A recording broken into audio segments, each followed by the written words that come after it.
disaster is closing in on Russia's Black Sea fleet. A third Russian-flagged tanker, the Mid-Volga II, has just been attacked near the Turkish coast, only 130 kilometers offshore. This comes days after Ukraine's naval drones obliterated 2 tankers from Putin's illegal shadow fleet. Now, even Turkey's President Erdogan is warning that the strikes on Russian commercial vessels mark a dangerous new phase. But for Ukraine, it's a clear victory. Kyiv is proving it can hit Russia anywhere, anytime, and Moscow can no longer protect its ships, its trade routes, or its economy.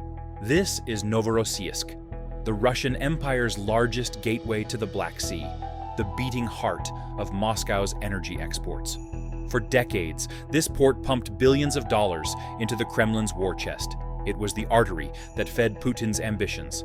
But on the morning of November 29th, that heart stopped beating. Ukraine didn't just hit another refinery, another depot, or another military base. This time, they struck Russia's most critical energy artery, the loading terminals of the Caspian pipeline consortium. And that single strike created a shockwave that stretched thousands of kilometers, all the way from the Black Sea to the oil fields of Kazakhstan. But to understand how Russia ended up here, we need to zoom out, not just from the port of Novorossiysk, but across the entire Black Sea. Because what happened that day was not an isolated incident. It was the eruption of chaos Russia can no longer control. As the terminals burned, something else was happening in the open waters. Russia's infamous shadow fleet, the network of old, unregistered tankers that secretly carry sanctioned Russian oil, was being hunted. 2 of those tankers, the Saros and the Viret, were struck by Ukrainian naval drones. These weren't small hits. These weren't warnings. The vessels were torn apart and left drifting, smoking wreckage floating in what Russia once called its safe lake. But that lake is no longer Russian. It now belongs to Ukrainian naval drones, which have rewritten the entire balance of power in the Black Sea. And for the first time since the war began, the Kremlin is confronting a terrifying truth. Russia can no longer protect the very infrastructure that keeps its economy alive. Yet the real earthquake didn't happen in Moscow. It happened 2,000 kilometers to the east, in the city of Atyrau, Kazakhstan, the beating heart of Central Asia's largest oil industry. That's because 80% of the oil flowing through Novorossiysk's damaged port terminals does not belong to Russia at all. It belongs to Kazakhstan. And that's where the story transforms from a military strike into a geopolitical disaster for Putin. For decades, Kazakhstan relied on Russia as the easiest, cheapest route to global markets. The Caspian Pipeline Consortium, known as the CPC, begins in the massive Tengiz oil field of western Kazakhstan. From there, the pipeline stretches more than 1,500 kilometers across Russian territory, eventually reaching the Black Sea. This is the aorta of Kazakhstan's economy, a pipeline that carries nearly all of its crude oil exports. 4 years ago, Kazakhstan had options. It could have invested in alternative routes through the Caspian Sea, the South Caucasus, or even China. But it chose the easy route. It trusted Russia. It trusted Putin's promise of a secure transit corridor. Now, that trust has become the country's single biggest strategic mistake. For ordinary Russians, already exhausted by years of war they never asked for, this moment marked the beginning of a financial collapse, unlike anything they've seen in their lifetimes.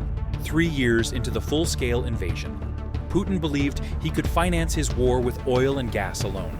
That even if soldiers ran out of tanks and missiles, money would always flow. But hundreds of billions of dollars later, the golden tap is running dry. Russia is burning cash faster than it can dig it out of the ground. And so, the Kremlin has turned to a new weapon, not against Ukraine, but against its own citizens. Taxes are rising, subsidies are collapsing, inflation is eating through salaries. The front line has moved from trenches in Donetsk to the wallets of Russian families. What we are witnessing now is not just a military defeat, it is economic self-destruction on a scale that could define the end of Putin's rule. While Putin bragged on Western TV interviews that Germany was collapsing because it cut itself off from Russian gas, his own port, the one Kazakhstan relied on, was burning. His own army was unable to protect it, and the pipeline carrying his closest ally's economic lifeline was now a liability. Kazakhstan's Ministry of Energy released a statement after the attack, a carefully worded message, polite, diplomatic, but full of unmistakable frustration. They condemned the strike, yes, but then added a pointed reminder. The CPC is an international civilian project involving Western giants like Chevron and Exxon. Between the lines, Kazakhstan was saying to Putin, "This is your territory, your port, your responsibility. If you cannot protect the infrastructure you control, why should we trust you with our national income? Why should we let our future depend on your war?" And then came the line that changed everything. Kazakhstan announced it would urgently begin implementing alternative export routes. After years of hesitation, after decades of post-Soviet dependence, Kazakhstan was breaking away. So where does Kazakh oil go if it doesn't flow through Russia? The answer is written clearly on the map. Southward, toward the Turkic world, toward the Middle Corridor, and toward a pipeline that Russia has spent years trying to undermine. The Baku-Tbilisi-Ceyhan, or BTC, pipeline. Unlike the CPC, the BTC bypasses Russia entirely. No Russian ports, no Russian soldiers, no Kremlin interference. The route is simple. Oil leaves Kazakhstan from the ports of Aktau or Kurik, crosses the Caspian Sea by tanker or ferry, reaches Baku in Azerbaijan, and from there enters the BTC pipeline that carries it across Georgia and Turkey to the Mediterranean. For Kazakhstan, this is liberation. For Russia, it is a nightmare, because once oil reaches Baku, it is beyond Putin's influence forever. And every barrel that bypasses Russia means less leverage, less revenue, and less geopolitical power for the Kremlin. Now let's rewind slightly, back to November 28th, before the port strike, before Kazakhstan's diplomatic storm, before the CPC meltdown. Ukraine opened a fresh front in a place Russia believed was untouchable. They went after Putin's shadow fleet. This fleet, a maze of old, reflagged, barely seaworthy tankers, has been the backbone of Russia's oil exports since Western sanctions began. These ships carry around $70 million worth of oil on each trip. Without them, Russia's export volumes collapse. Without exports, the Kremlin's budget collapses. Without the budget, the war collapses. So Ukraine decided to go after the system at its roots. On that day, Russian media put out a bizarre report. They said a tanker had caught fire in the Black Sea from an external impact. That's how they phrased it: vague, confused, and deliberately unclear. They did not call it an attack. They did not blame anyone. They didn't even mention Ukraine. Why? Because the Kremlin was terrified. If other shadow fleet tankers thought they were being hunted, they would stop coming to Russian ports, and the entire network would crumble. Billions would evaporate. Russia's financial oxygen supply would disappear. But the cover-up didn't work. Ukraine quickly released footage showing exactly what happened. It wasn't an accident. It wasn't a mysterious impact. It was a Ukrainian Sea Baby naval drone slamming into the hull of a shadow fleet tanker. The Security Service of Ukraine took responsibility for hitting not one, but 2 tankers that day. And although those vessels were empty at the time, returning to port to refill, they represented something far more important. They were symbols of Russia's illusion of safety. They were the floating arteries of Putin's wartime economy, and Ukraine had just proven that they could be targeted, tracked, and destroyed at will. For Putin, this marked the beginning of a terrifying new phase of the war, a phase where geography no longer protects him, a phase where distance doesn't matter, a phase where Ukraine can hit the pipelines, the ports, and the shadow fleet tankers that fund his empire. Now, because of Russia's inability to protect its own infrastructure, Kazakhstan finds itself forced into a geopolitical realignment it once avoided. It is turning toward Turkey, Azerbaijan, and the Middle Corridor. It is turning toward Western companies. It is turning away from Moscow. And that is the true strategic disaster for Russia. Wars can be lost on the battlefield, but empires collapse when their friends walk away. Kazakhstan isn't declaring independence from Russia. It isn't joining NATO or picking sides. It is doing something far more dangerous for Putin. It is choosing stability over loyalty, money over nostalgia, future over past. The Caspian link, that $15 billion export lifeline, is slipping from Russia's hands. The shadow fleet, Putin's illegal $300 billion oil network, is now being hunted in the open sea.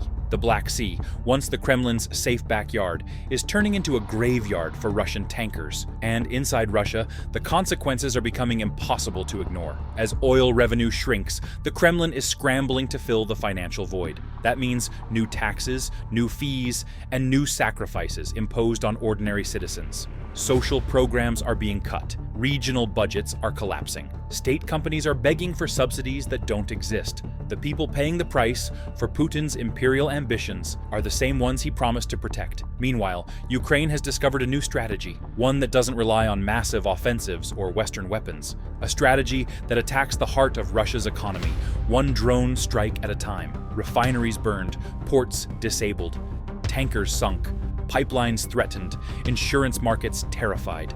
This is not random chaos. This is a systematic dismantling of the financial machinery that keeps Putin's war alive. And with every strike, Kazakhstan moves another step away. Ukraine gains another strategic victory. The Shadow Fleet becomes smaller. The Black Sea becomes more dangerous for Russia. And the Kremlin becomes more desperate. Russia is running out of cash, running out of routes, running out of allies, running out of time. The Caspian link is breaking. The Shadow Fleet lifeline is bleeding.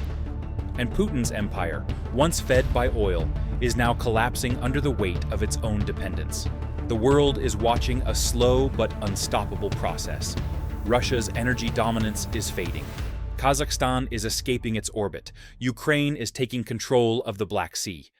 And the economic heart of Putin's regime is beginning to fail. Not with a bang, but with the silent, steady shutdown of pipelines, tankers, and ports that once made Russia powerful. This is not just an attack on infrastructure.